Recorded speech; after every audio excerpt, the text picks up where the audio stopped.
Hello friends, नीरके Bhardwaj here. आज के podcast boost your life in just minutes 5 में हम आपको एक स्टोरी सुनाने जा रहे हैं जो क्रोध से रिलेटेड है।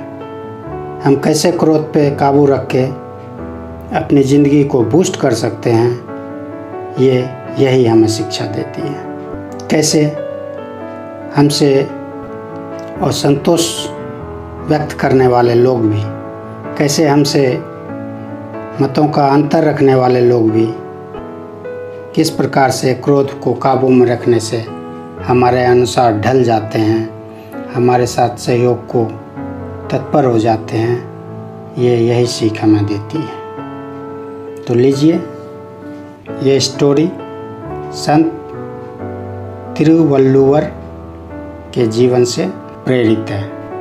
हम जानते हैं संत तिरुवल्लुवर आरंभिक जीवन में जुलाहे थे। साड़ी या ज़रूरी कपड़ों की एक छोटी सी दुकान करते थे। एक बार कुछ शरारती लड़के उनकी दुकान पर आकर सौदेबाजी करने लगे।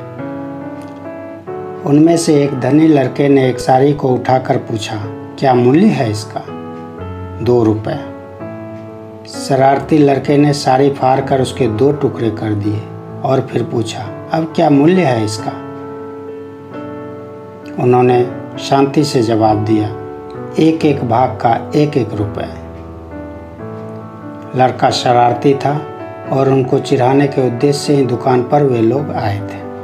लड़का उस साड़ी के टुकड़े करता रहा और हर बार उनका मूल्य भी पूछता रहा। संत उसी हिसाब से उसको मूल्य बताते रहे। जब साड़ी के टुकड़े टुकड़े हो गए तो वह लड़का बोला, मैं अब इस साड़ी को नहीं खरीदूंगा, ये टुकड़े मेरे किस काम के? संत बोले, ये तुम्हारे क्या है, ये किसी के भी काम नहीं आएंगे। यह सुनकर लड़के को कुछ लज्जा सी आई।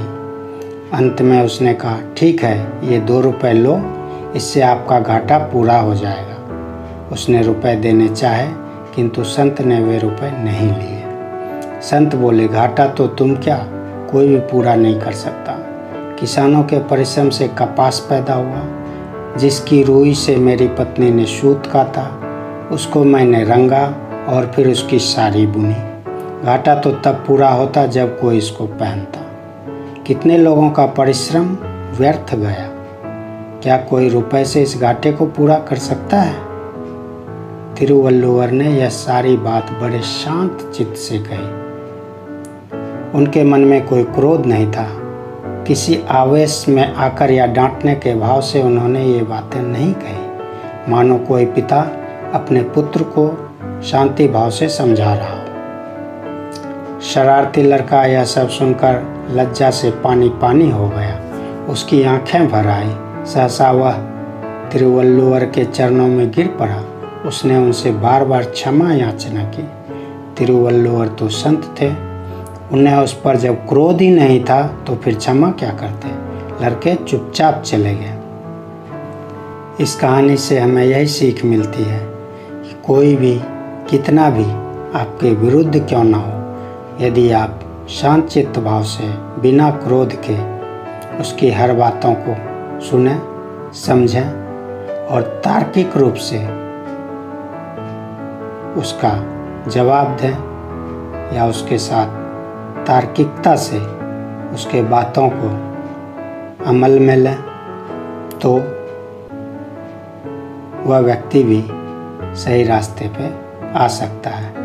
और आपको जो ठेस लगने वाली थी, आपको जो उसके दुष्चरित्र से, दुष्आचरण से जो हानि पहुंचने वाली थी, उससे आप बच सकते हैं और अपनी ज़िंदगी में एक नई ऊर्जा प्राप्त कर सकते हैं।